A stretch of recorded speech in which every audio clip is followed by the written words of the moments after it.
Barakatah Yahweh, Barakatah Yahweh Shai, Bahasham, Rakahak Wadash, Barakatum. First and foremost, I want to give all praises, glory, and infinite honors to Yahweh, Bahasham, Yahweh Shai. Double honors to the apostles and elders, a great millstone who rule and teach well. And peace and salutations to you, sincere Akim out there, pushing this word in truth and sincerity to the four corners of the globe. May you brothers endure until the end. This is the brother Ra'aya with another video, and I'm going to start it off in Ezekiel chapter 4, verse 13. And Yahweh said, even thus shall the children of Israel, consisting of you so-called Negroes, Latinos, and Native Americans, and there are also the Israelite foreigners who look like these heathen nations.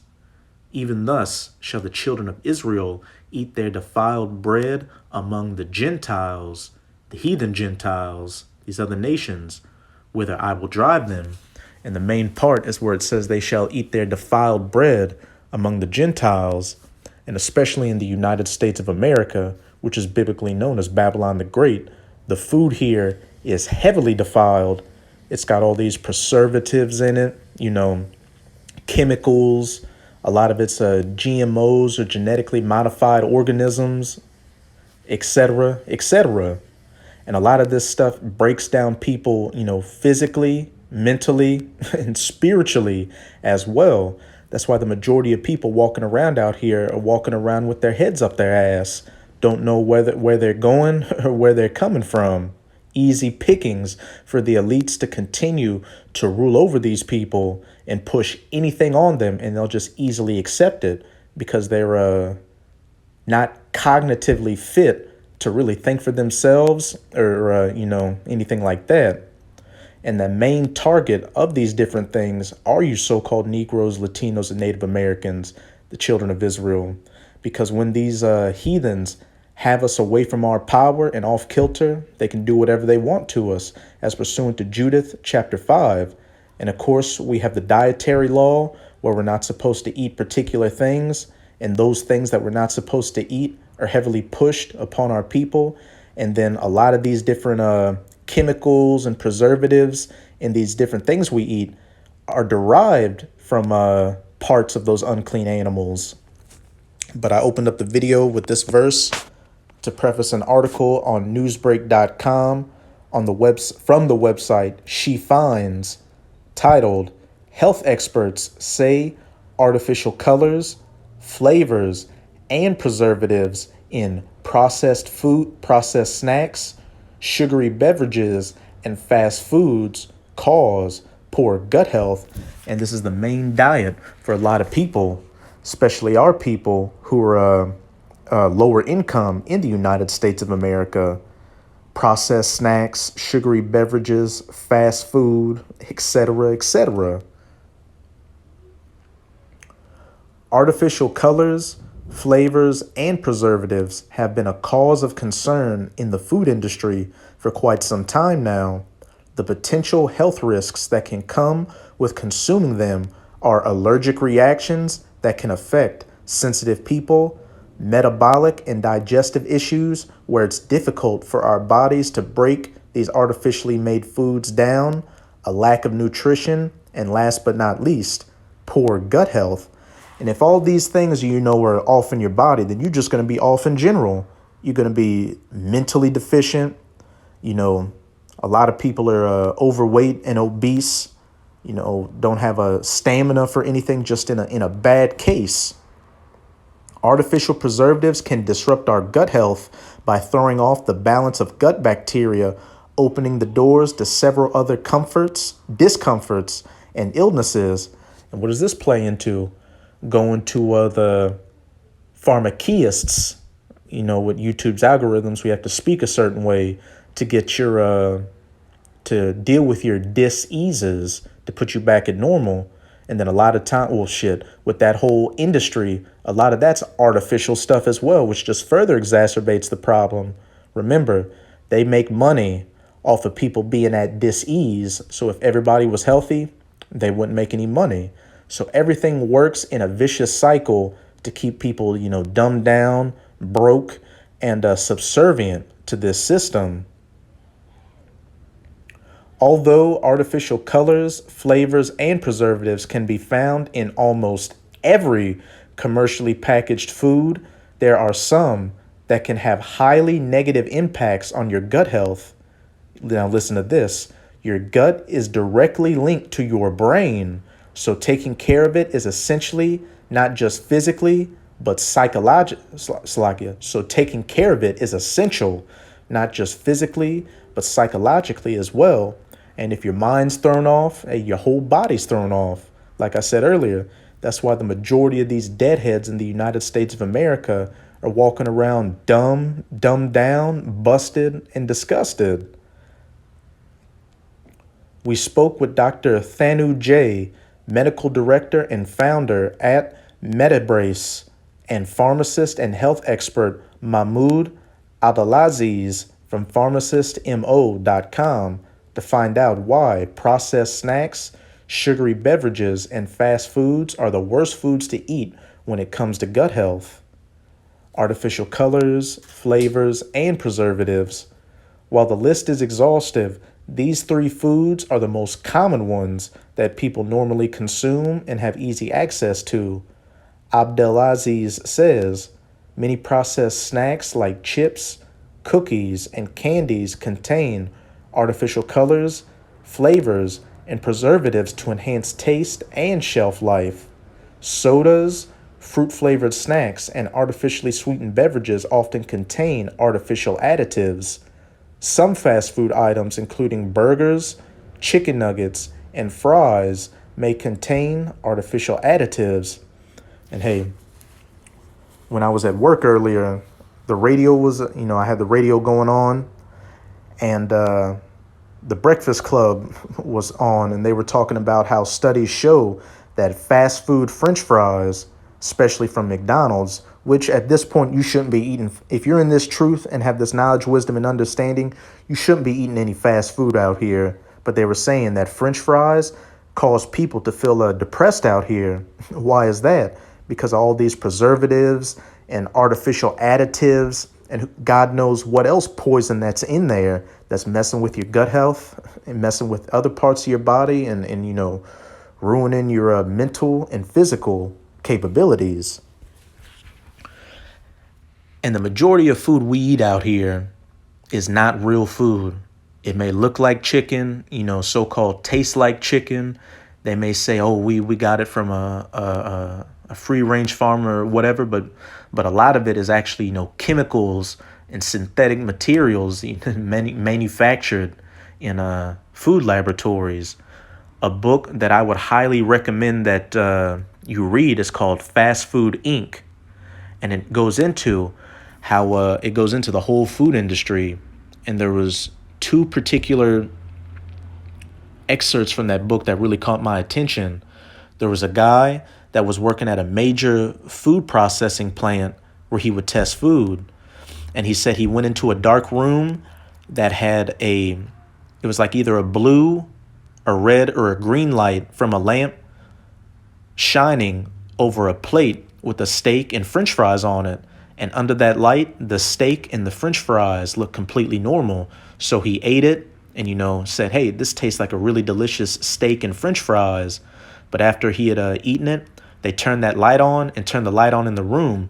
And the steak was blue and the French fries were red. They were artificially created things, but they just had food perfumes injected in them to make them taste like real food. And then when you pass by McDonald's or Burger King or anything like that, it smells like they've got the food cooking. And hey, sometimes it smells really good and you're tempted to, go and get something. That's also chemicals and food perfumes, a lot of it produced in New Jersey, that they pump out through the ventilation to trigger that hunger in people's brains to come and eat these things. We live in a technocracy, a damn scientific, just artificial society where nothing's real. People's opinions aren't real. Our food isn't real. Relationships isn't real. It's all just falsehoods and deception, which is what this Edomite, this so-called white man, the devil and Satan, that old serpent in the garden, That's his mindset, and that's what he built his societies off of. Sodas, fruit-flavored drinks, and artificially sweetened beverages often contain artificial additives. Some fast food items, including burgers, chicken nuggets, and fries, may contain artificial additives. Not may contain, definitely contain. Not to mention that with our busy daily schedules, it's easy to come home from a long day and reach for convenient pre-made foods such as frozen pizza and nuggets. And everything's all by design. They've got you working 1 to 2 to 3 jobs in that rat race to where you spend the majority of your time either working, eating, or sleeping. So you don't have time to think or do what you like to do in your free time or spend time with your family. So once you're done slaving at your jobs for the day, it's much easier to just go pick up some fast food, eat that, go to sleep, and repeat the process.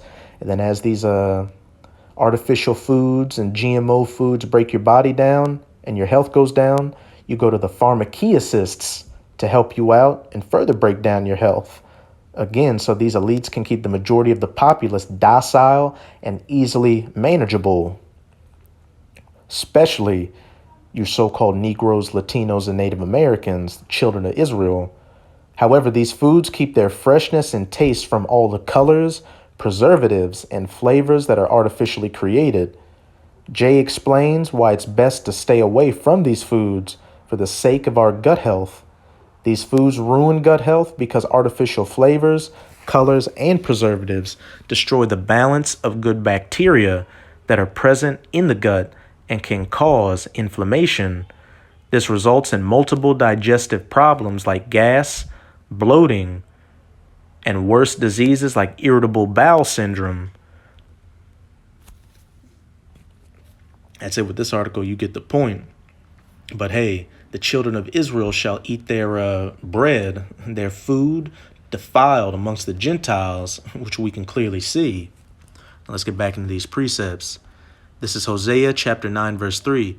They shall not dwell in Yahweh's land, but Ephraim shall return to Egypt, and they shall eat unclean things in Assyria. And Ephraim is speaking of the so-called Puerto Ricans today of the northern kingdom. And we know that the Ephraimites, as well as the northern kingdom, went into the Assyrian captivity. Hey, but they left the Assyrian captivity and came over here to Arsareth in the Americas. And we also know that Ephraim, or the southern kingdom, consisting of you so-called Negroes, you so-called African Americans, blacks, Haitians, West Indians, hey, all 12 tribes didn't go back into ancient Egypt for captivity. So this isn't talking about ancient Egypt or ancient Assyria. This is talking about spiritual Egypt and Assyria, the United States of America, which go read Revelation chapter 11, verse 8, which says that great city, which spiritually is Sodom and Egypt, and also a lot of things that would be taking place in the last days that the Israelites will be going through. They refer to them being in Egypt and Assyria. But when you look at the history, it doesn't line up with, ancient Egypt, Assyria, or Babylon, because again, this is talking about the spiritual version of those captivities, modern day United States of America. So as it says, they shall not dwell in Yahweh's land, which 12 tribes aren't in the Holy Land right now. They're spread to the four corners of the earth in their captivity.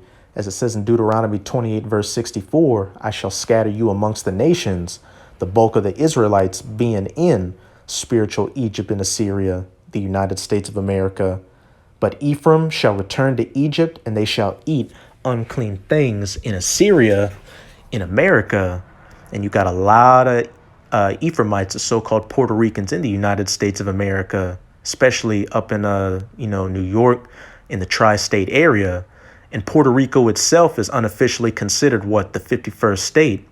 And our people, the Ephraimites, as well as the rest of the tribes, mainly eat these processed and artificial foods, these fast foods. So they're being broken down by it. Again, back in Ezekiel 4:13, Even thus shall the children of Israel eat their defiled bread amongst the Gentiles. Like I've been saying throughout the video, once you come into this knowledge, wisdom, and understanding, you should be changing up your diet. You shouldn't still be getting microwavable burritos from the gas station, and especially going to no goddamn McDonald's. Now, of course, we are in captivity and a lot of us are financially strapped, but you should be doing the best you can to change up your diet. Hey, just cutting back on as much eat more vegetables and fruits, smoothies, especially exercising more as well. And over the last couple of months, there's been a kick amongst a lot of the brothers in GMS, from our elders and apostles all the way down, for brothers and sisters to do that. Change up their health, exercise, and just be mindful of things out here, because we're especially going to need it in the times we're coming into Jacob's trouble.